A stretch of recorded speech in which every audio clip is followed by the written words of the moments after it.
هذب يراعك وانصر دولة القلم، واحمل على الدهر في جند من الكلم.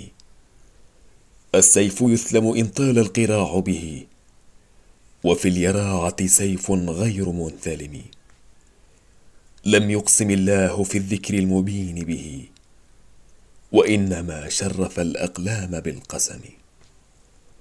لا يصلح السيف إلا للقراع وذا، للعلم، للفضل، للآداب، للنعم. إذا أصبحت أمة بالسيف بائدة، إن اليراعة تحيي سالف الأمم. ما علم الله إنسانا بصارمه، وإنما علم الإنسان بالقلم. تستغمد الصارم المسلول نبعته، طوعا بجري مداد لا بجري دم.